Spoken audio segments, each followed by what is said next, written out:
La guerra como experiencia interior. Un breve ensayo sobre Ernst Jünger y la Primera Guerra Mundial. Este ensayo es para acompañar una discusión que tuve recientemente con Josh Barnett sobre Ernst Jünger y su libro recientemente traducido, War as an Inner Experience. Hace poco vi la nueva versión de Netflix de All Quiet on the Western Front, basada en la famosa novela de la Primera Guerra Mundial del autor alemán Erich Maria Remarque. Fue una película excelente y muy deprimente que capturó el espíritu del libro, incluso si se desvió de una interpretación escena por escena. El libro fue un éxito de ventas internacional instantáneo cuando se publicó en 1928, y quizás más que cualquier otra obra literaria coloreó nuestra memoria de cómo fue la Gran Guerra para quienes participaron en ella, una masacre irremediablemente inútil de jóvenes ingenuos en el nombre de principios vacíos invocados por viejos ciegamente orgullosos. El relato de Remarque de un joven inocente arrastrado a su destrucción por fuerzas históricas más allá de su comprensión proporcionó el modelo para la mayor parte de la literatura de guerra occidental escrita en los años posteriores. Es una perspectiva fácilmente familiar para nosotros hoy, en parte porque nuestra perspectiva ha sido moldeada por dicha literatura, pero también porque Remarque estaba hablando desde la perspectiva humanista liberal que ahora damos por sentada.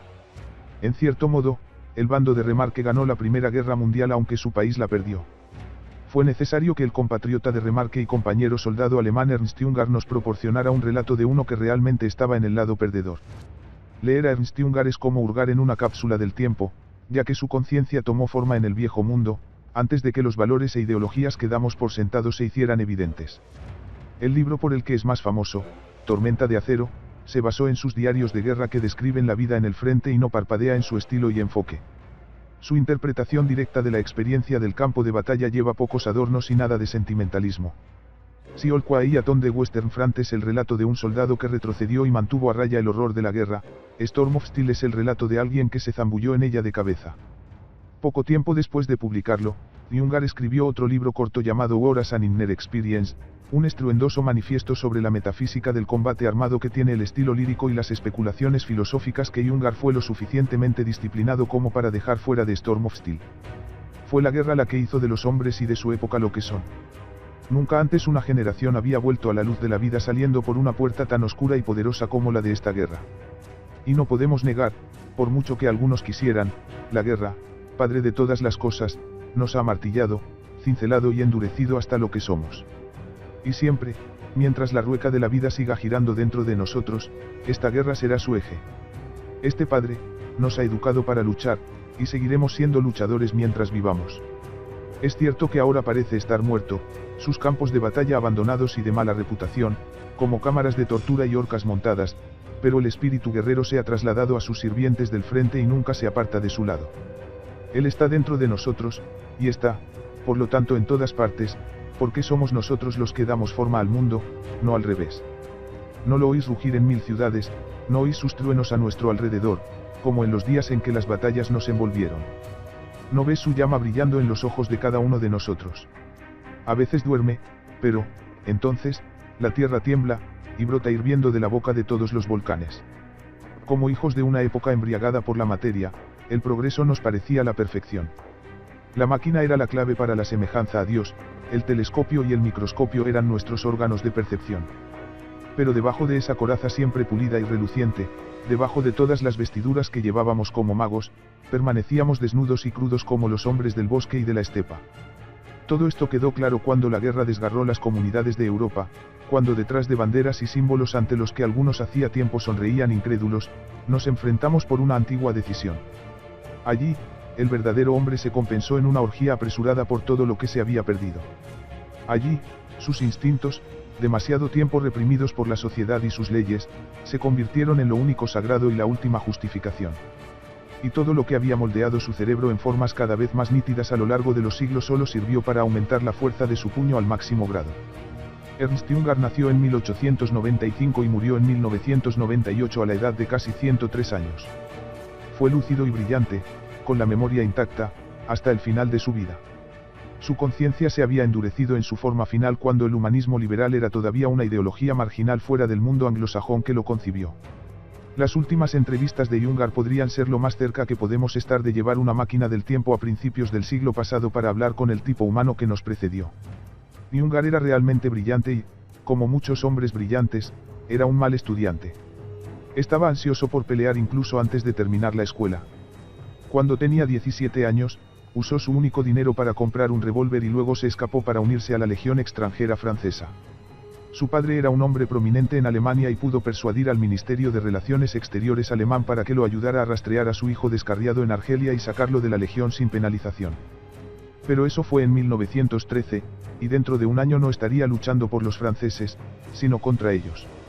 Jungar llegó al frente en enero de 1915, cuando la guerra tomó la forma que mantendría hasta el día del armisticio.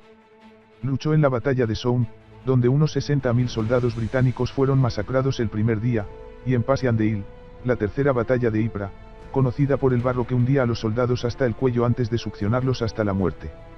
Mientras luchaba en Passchendaele, otro soldado informó a Jungar que su hermano había sido herido cerca.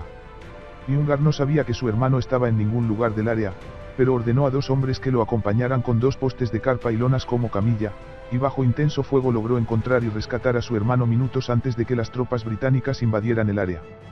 Por su desempeño en combate, Jungar recibió la Cruz de Hierro de primera y segunda clase, la Orden de la Casa de Hohenzollern, el segundo premio más alto en el ejército alemán, y finalmente el Pour le Mérite, el honor más alto que puede lograr un oficial militar alemán. Un tercio completo de este último premio se otorgó a almirantes y generales, y la mayor parte del resto se otorgó a pilotos as. Al final de la guerra, un piloto de combate alemán tenía que haber registrado una treintena de derribos de aviones enemigos antes incluso de ser considerado para el Pour le Mérite. Fue un logro increíble para un teniente de infantería en las trincheras. Fue herido en combate en al menos 7 ocasiones distintas, sufriendo al menos una docena de heridas de bala y metralla. Cada vez, volvió al frente tan pronto como pudo, hasta la última vez, cuando le dispararon 3 veces, una en el pecho, y la guerra terminó mientras estaba convaleciente. La absoluta falta de horror moral de Jungar ante el espectáculo de la guerra es discordante para un lector moderno. Abre su libro Horas an Inner Experience con una metáfora de la selva tropical para el inconsciente humano que recuerda el tema de Freud en su libro posterior Civilization and its Discontents. Somos solo un puñado de generaciones separados de antepasados que vivieron cara a cara con la muerte. Durante la mayor parte de la historia humana, el parto fue un encuentro con el destino que a menudo les costó la vida a las mujeres. No habría sido terriblemente raro que los padres vieran a uno de sus hijos morir por la mordedura de una serpiente o ser arrastrado por un animal salvaje. Los adolescentes marcaron su transición a la edad adulta uniéndose a la caza y al grupo de guerra, armados con hachas, lanzas y garrotes con púas. El combate a muerte fue una experiencia ampliamente compartida. El salvajismo de nuestros antepasados siempre se encuentra justo debajo de la superficie brillante, y nuestra sensibilidad moderna es una innovación reciente que nos hace aptos para la civilización urbana. La represión no agota nuestros instintos de su energía, ni aquieta su demanda de expresión, y en todo momento amenazan con reventar las costuras de nuestra ropa civilizada. La barbarie y el refinamiento coexisten, y la línea entre el bien y el mal atraviesa cada corazón humano individual. En el breve ensayo de 1934 de Jungar sobre el dolor, escribió: estos años muestran una extraña mezcla de barbarie y humanidad, se asemejan a un archipiélago donde existe una isla de vegetarianos justo al lado de una isla de caníbales. Un pacifismo extremo al lado de una enorme intensificación de los preparativos bélicos, prisiones lujosas junto a barrios miserables para desempleados, la abolición de la pena capital de día mientras blancos y rojos se degüellan entre sí de noche. Recuerdo que hace varios años, en un hotel en Bahrein, encendí CNN International, era uno de los pocos canales en inglés disponibles. El tema del día fue una denuncia presentada desde una prisión noruega por Anders Breivik, el terrorista que masacró a 77 personas en 2011. La denuncia de Breivik afirmaba que las autoridades penitenciarias lo maltrataban. Torturado, en realidad.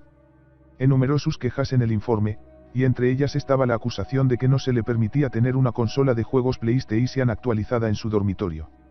Aparentemente, se vio obligado a sufrir por los gráficos anticuados y los tiempos de carga lentos de la PlayStation original después de que el resto del mundo se había mudado no solo a la PS2, sino también a la PS3. El segmento de CNN International fue presentado por una dama estadounidense blanca liberal de buen aspecto, y ella y su lista de invitados comentaron sobre las condiciones relativamente cómodas de las prisiones noruegas, que estaban totalmente orientadas a la rehabilitación de los reclusos. La prisión estaba en una isla, por lo que no se requerían cercas para encerrar a los reclusos. Las viviendas se parecían más a los dormitorios de una universidad estatal que a un bloque de celdas estadounidense. Tenía mucho tiempo libre para jugar su vieja y destartalada PlayStation, descansar en su habitación, leer en la biblioteca, tomar clases y usar los gimnasios o las canchas de tenis. El presentador de CNN y los invitados estuvieron de acuerdo en que este fue un castigo completamente inadecuado para el peor asesino en masa noruego desde los días de Harald Hardrada, y además solo fue sentenciado a 21 años, el máximo permitido por la ley noruega. Ahora, compartí su incredulidad ante la insuficiencia de la justicia penal noruega para la tarea de lidiar con un criminal de la magnitud de Breivik, pero luego la amable presentadora liberal dijo algo que nunca olvidaré. ¿Sabes lo que deberían hacer los noruegos? Envíenlo aquí a una de nuestras prisiones, lo cuidaremos bien, dijo con una sonrisa, y sus invitados aceptaron con entusiasmo su sugerencia poco sutil de que Breivik fuera entregado a una institución estadounidense para ser golpeado y violado. Me di cuenta de que esta amable dama, que probablemente se consideraba humanitaria, en realidad estaba orgullosa de que las prisiones estadounidenses son infiernos llenos de abuso físico y violación, y que consideraba incivilizado el sistema de justicia penal de rehabilitación de Noruega en comparación. Hoy alguien me envió un comercial canadiense de publicidad de servicios de suicidio asistido. Después de verlo, recordé que Canadá aprobó recientemente una ley que hace que las personas que padecen enfermedades mentales sean elegibles para recibir ayuda para suicidarse. Los estadounidenses asisten a manifestaciones de derechos humanos durante el día y consumen películas de terror pornográficas de tortura por la noche. El FBI llama a todos a trabajar para perseguir a Proud Boys que se peleen a puñetazos con Antifa mientras armamos a grupos yihadistas y milicias neonazis en otros países. El ejército de EU impuso estándares occidentales de igualdad de género en aldeas afganas remotas mientras ordenaba a nuestros soldados que no interfirieran si se encontraban con abuso sexual infantil. De hecho, una isla de vegetarianos coexiste con una isla de caníbales. Jungar abre el primer capítulo de War as an Inner Experience de esta manera. La especie humana es un bosque primigenio misterioso y retorcido, cuyas copas, deslizadas por el soplo de los mares libres, se extienden cada vez más hacia el sol claro desde la bruma, el bochorno y la humedad. Los picos están cubiertos de fragancia, colores y flores, pero en las profundidades prolifera una confusión de extrañas plantas. Cuando el sol se apaga, una cadena de papagayos rojos desciende en cálices de palmas plumosas como una bandada de sueños reales, pero abajo, ya sumidos en la noche, emerge una maraña repugnante de criaturas que se arrastran, se escuchan los chillidos de las víctimas. Sometidos al insidioso ataque de codiciosos dientes y garras adiestrados en el asesinato, listos para arrancarlos de su sueño, de su guarida, de su cálido nido, hasta la muerte. Así como el hombre nace de la bestia y sus condiciones, también se enraiza en todo lo que sus padres han creado en el transcurso del tiempo a puño, cerebro y corazón.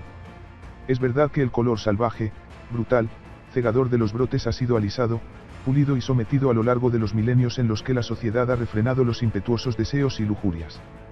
Pero aunque el refinamiento creciente lo ha clarificado y ennoblecido, la bestia continúa durmiendo en el fondo de su ser.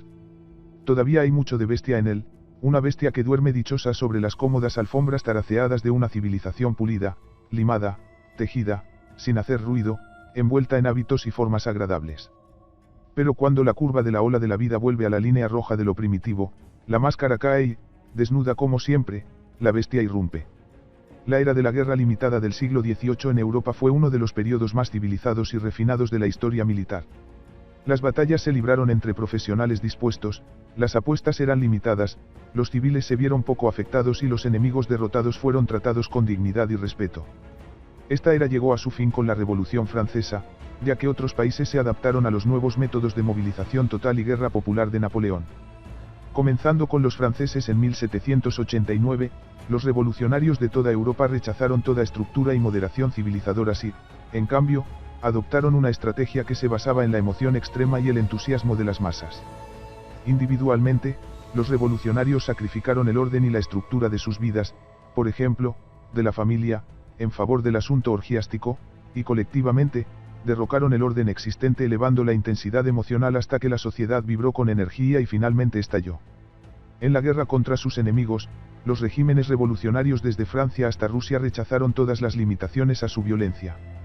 Esta descripción de la rendición de un ejército británico a los franceses está ficticia y seguramente idealizada, pero era un ideal por el que se esforzaron los militares europeos, y se acercaron al ideal con más frecuencia de lo que lo ignoraron. Compárelo con el relato resumido de Eric von Quenelt-Ledin sobre la toma de la Bastilla durante la Revolución Francesa.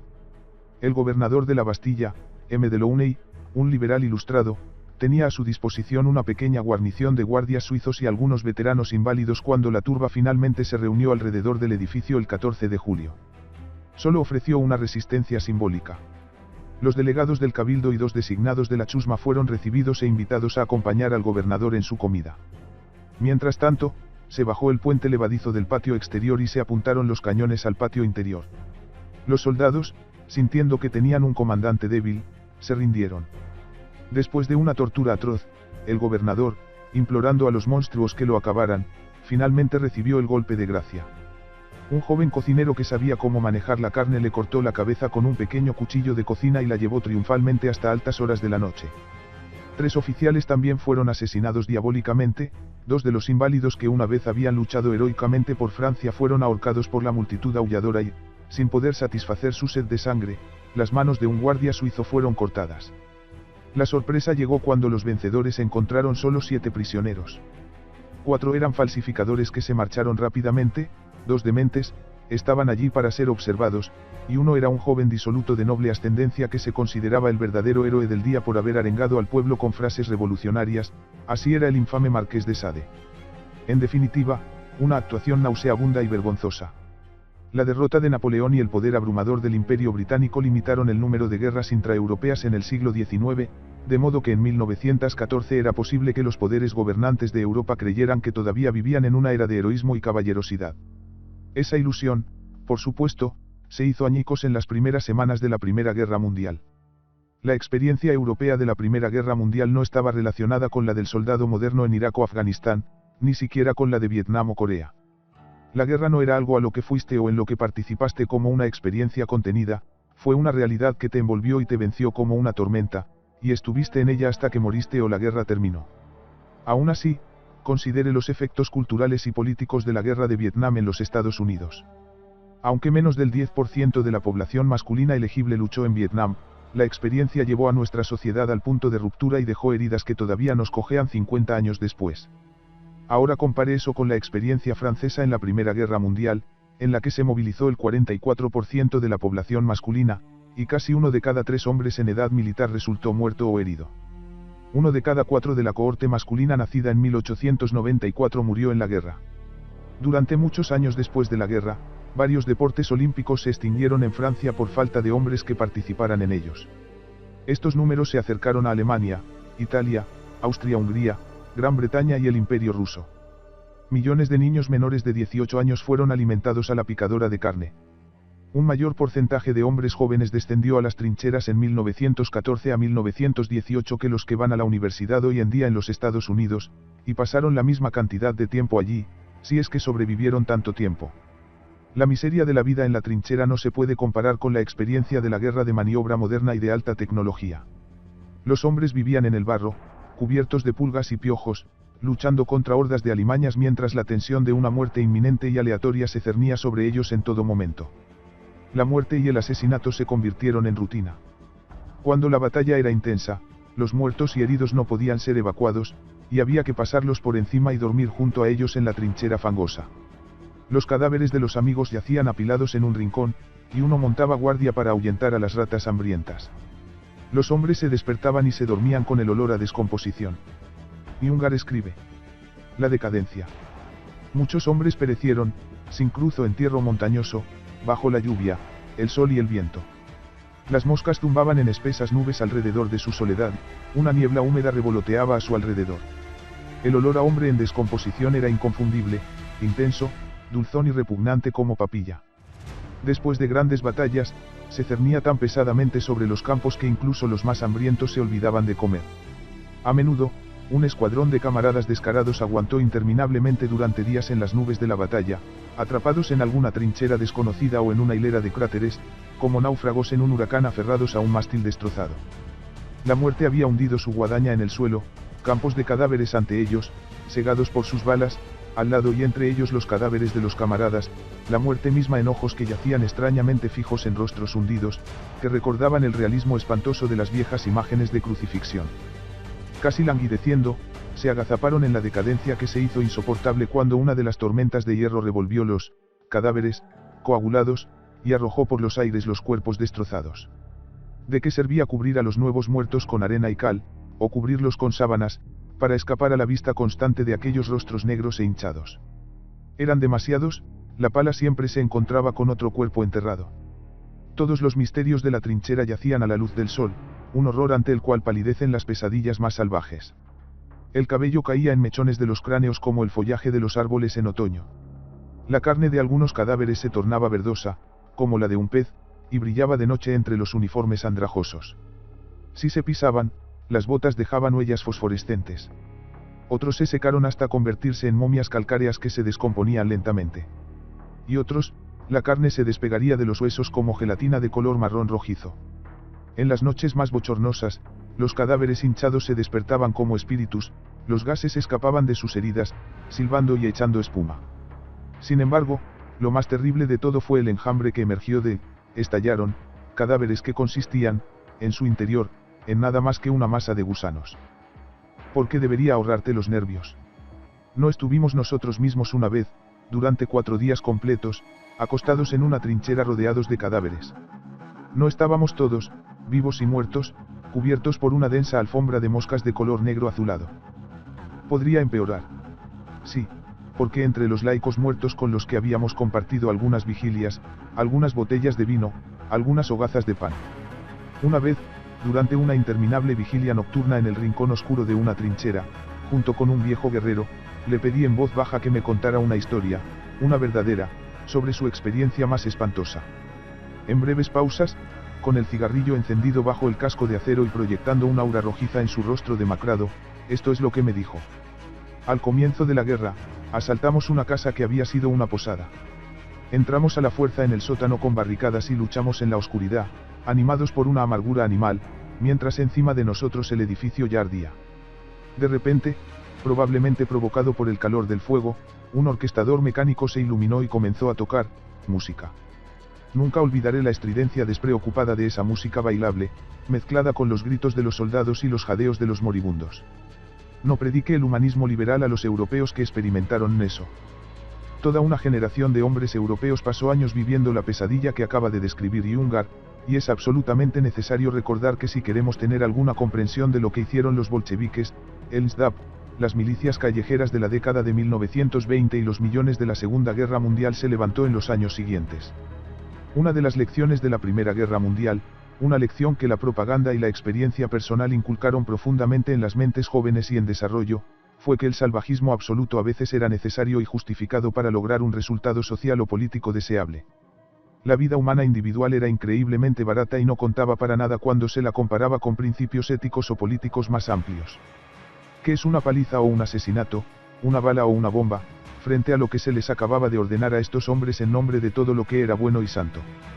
La absoluta irrelevancia del individuo fue el hecho abrumador de la Primera Guerra Mundial.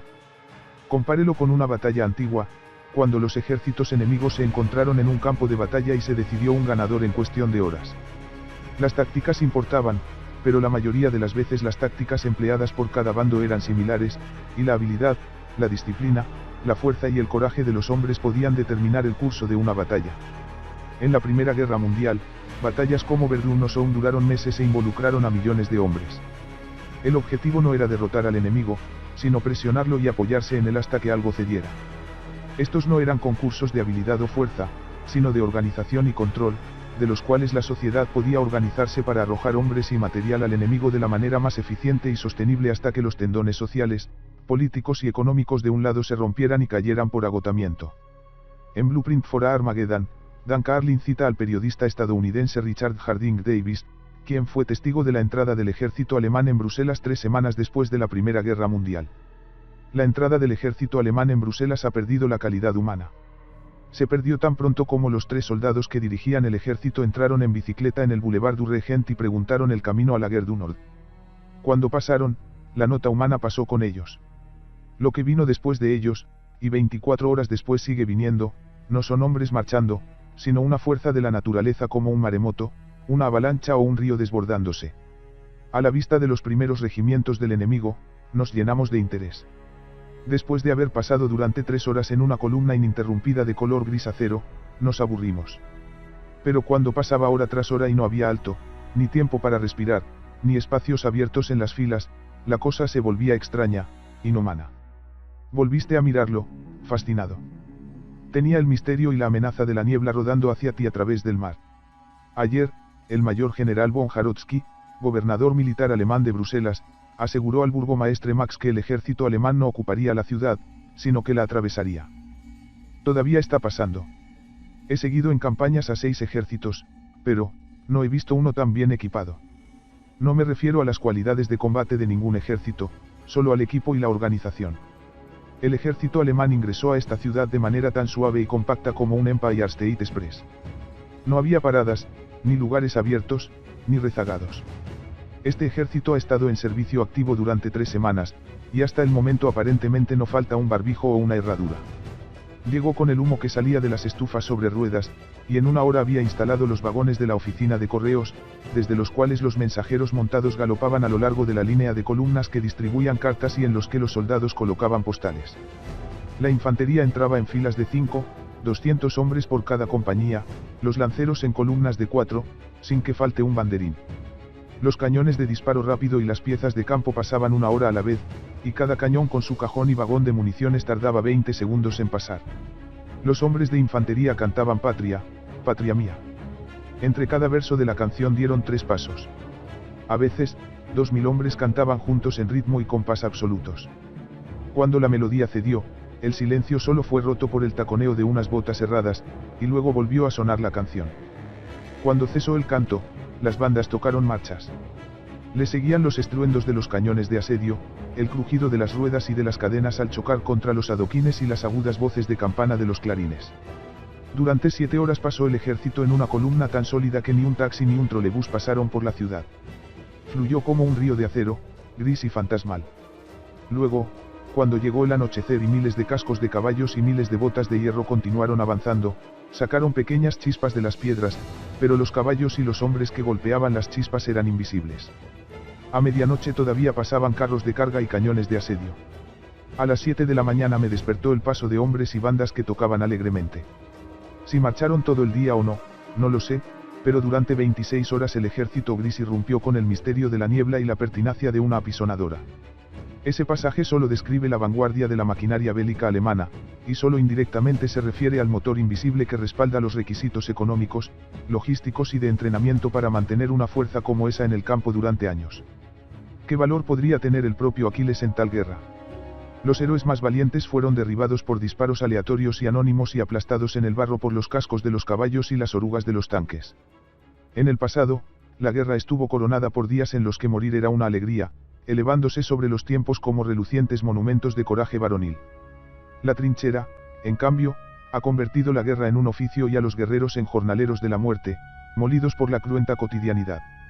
Todo en este nuevo ejército, desde los uniformes monótonos hasta las cabezas rapadas en el campo de entrenamiento, reforzaba la falta de sentido del individuo. Para Ernst Jünger, era totalmente vano imponerle un significado falso, como intentó hacer Olquayaton de Western Front, centrándose sentimentalmente en un alma angustiada entre decenas de millones de bajas. En tales circunstancias, se le dio significado al individuo precisamente al aceptar su propia irrelevancia y mediante la sumisión total al ideal superior del cual la gran máquina de guerra era la manifestación física. Jünger despreciaba los valores del individualismo burgués, según el cual nada es más sagrado que la propia persona, y la evitación, a toda costa, del riesgo, el dolor y especialmente la muerte es el valor supremo. Su amigo y corresponsal, el teórico político Carl Schmitt, escribió en el concepto de lo político que Hegel describió al burgués como un individuo que no quiere salir de la esfera privada a política y sin riesgos. Descansa en la posesión de su propiedad privada y, bajo la justificación de su individualismo progresivo, actúa como individuo frente a la totalidad. Es un hombre que encuentra su compensación a su nulidad política en los frutos de la libertad y el enriquecimiento y sobre todo en la total seguridad de su uso. En consecuencia, quiere que se le ahorre coraje, Tafferkeit, y se le exima del peligro de muerte violenta. Jünger creía que la era de la movilización total y la guerra tecnológica significaba que el individuo burgués estaba destinado a extinguirse. La selección natural favorecería a los estados que pudieran organizarse y movilizarse más completa y eficientemente para competir con otros estados. La organización significaba subordinar al individuo a las necesidades y la voluntad del todo mayor, cuya manifestación era el Estado. El humanismo liberal coloca al individuo en el centro y considera que el propósito de la política y las instituciones estatales es proteger la vida individual, la libertad y la búsqueda de la felicidad. Para Jünger, esta ideología era una planta de invernadero que echó raíces en el entorno controlado del siglo XIX, pero resultaría insostenible ya que los estados se organizarían solos o serían superados y organizados por otra persona. La supervivencia requería un sistema de valores diferente, uno que subordinara al individuo a las metas y necesidades del organismo social más grande. Esta idea fue una justificación fundamental para el colonialismo británico, el Lebensraum alemán y el destino manifiesto estadounidense. El territorio y el pueblo que no estuvieran organizados para la explotación económica y el desarrollo material no tenían derecho a subsistir en esa condición. El término tierra baldía se originó en Gran Bretaña no como una descripción de la tierra muerta y desolada, sino simplemente para la tierra que no estaba organizada para la explotación económica. El jardín del Edén habría sido correctamente clasificado como una tierra baldía. Esta idea fue también la racionalización de Stalin para la colectivización violenta de las haciendas campesinas y el asentamiento forzoso de las poblaciones nómadas. El Estado bolchevique había sido atacado militarmente desde su creación y era solo cuestión de tiempo, creía Stalin, antes de que el mundo capitalista regresara para terminar el trabajo. Rusia, como Alemania, había sido un campo de batalla durante siglos, invadida desde el este por las hordas esteparias y desde el oeste por el resto de Europa. La economía soviética tenía que ser industrializada lo más rápido posible, a cualquier costo, porque ningún costo sería mayor que perder la inevitable batalla por la existencia que se avecinaba. El traductor de Jungar de Ompein escribió: en la era exigente de la movilización total, el valiente guerrero es reemplazado por el obediente trabajador del sacrificio y la muerte. El trabajador ya no trata de anestesiar el dolor, sino que busca dominar el dolor y organizar la vida para estar armado contra él en todo momento. Con notable perspicuidad, Jungar anticipa el surgimiento de una nueva generación de hombres que se vuelven uno con nuevas y terroríficas máquinas de muerte y destrucción. Años antes de que la Segunda Guerra Mundial introdujera el kamikaze en el mundo, Jungar elogió el concepto como un ejemplo supremo de su ideal. Recientemente, circuló una historia en los periódicos sobre un nuevo torpedo que aparentemente está desarrollando la Armada japonesa. Esta arma tiene una característica asombrosa. Ya no está guiado mecánicamente sino por un dispositivo humano, para ser precisos, por un ser humano al mando, que está encerrado en un pequeño compartimento y se considera un componente técnico del torpedo, así como su inteligencia real. La idea detrás de esta peculiar construcción orgánica impulsa la lógica del mundo técnico un pequeño paso adelante al transformar al hombre de una manera sin precedentes en una de sus partes componentes. Si uno se extiende sobre este pensamiento, pronto se da cuenta de que ya no se considera una curiosidad una vez alcanzada en una escala social mayor, es decir, cuando se dispone sobre una raza de hombres resueltos y obedientes a la autoridad. Los aviones tripulados pueden entonces construirse como misiles aerotransportados, que desde grandes alturas pueden lanzarse en picado para atacar con precisión letal los centros neurálgicos de la resistencia enemiga. El resultado es una raza de hombres que pueden ser enviados a la guerra como carne de cañón. Aquí, todo potencial para la buena suerte se elimina con certeza matemática, suponiendo, por supuesto, que uno no tenga una concepción completamente diferente de la suerte. Sin embargo, nos enfrentamos a esta concepción completamente diferente de la suerte cuando escuchamos que el general Nougi, una de las pocas figuras de nuestro tiempo, digno de ser llamado un héroe, recibió con profunda satisfacción la noticia de que su hijo había caído en batalla. La libertad, para Jungar, no era la libertad tal como se concibe en el mundo liberal anglófono. La libertad era poder pararse en un campo de batalla sin engaños y enfrentar la posibilidad inminente de la muerte con una total falta de miedo. En opinión de Jungar, la muerte de Dios y el colapso de todos los sistemas de significado brindaron la oportunidad de ejercer este nuevo tipo de libertad. Si la existencia individual de uno es irrelevante, entonces no hay nada que perder, nada que temer. Jungar fue discípulo del filósofo alemán de la historia, Oswald Spengler, quien escribió en Man and Technics: solo hay una cosmovisión que es digna de nosotros, y que ya se ha discutido como la elección de Aquiles: mejor una vida corta, llena de hechos y gloria, que una vida larga sin sustancia. El peligro es tan grande, para cada individuo, cada clase, cada pueblo, que abrigar cualquier ilusión es deplorable. El tiempo no se puede detener, no hay posibilidad de retirada prudente o renuncia sabia. Solo los soñadores creen que hay una salida. El optimismo es cobardía. Nacemos en este tiempo y debemos seguir valientemente el camino hasta el final como lo exige el destino. No hay otra manera. Nuestro deber es aferrarnos al puesto perdido, sin esperanza, sin rescate, como el soldado romano cuyos huesos fueron encontrados frente a una puerta en Pompeya, quien, durante la erupción del Vesubio, murió en su puesto porque se olvidaron de relevarlo. Eso es grandeza. El fin honroso es lo único que no se le puede quitar a un hombre. El pesimismo de Jungar fue común a muchos pensadores continentales. Su tesis histórica tenía sentido viniendo de un alemán, o un ruso, pero omitió cierto punto sobre los imperios francés y británico, y especialmente los Estados Unidos. Los imperios no tenían que movilizar o subordinar al individuo tan completamente a la máquina para seguir siendo competitivos porque podían sacar hombres y recursos de sus colonias remotas para compensar la diferencia. Esto está relacionado con la teoría de Lenin de que el imperialismo había dado a las potencias capitalistas una extensión temporal de la vida. Estados Unidos estaba lejos del peligro existencial y estaba tan bendecido con recursos nativos que pudo inclinar la balanza en una guerra de desgaste sin subordinar significativamente al individuo burgués en absoluto. Ningún nivel de organización alemana superior fue suficiente para superar el peso absoluto de los imperios dispuestos en su contra. Que Gran Bretaña y Estados Unidos jugaran un papel tan importante en ganar las guerras mundiales es la razón por la cual el humanismo liberal llegó a ser dominante en Occidente. Si se hubieran sentado y los franceses y los rusos hubieran logrado vencer a los propios alemanes, el resultado y la historia posterior habrían sido incalculablemente diferentes. Lo más probable, por supuesto, es que los alemanes hubieran salido victoriosos, y hoy la perspectiva ajena expresada por un hombre como Ernst Jünger sería un competidor de igual a igual con el humanismo liberal en el mundo.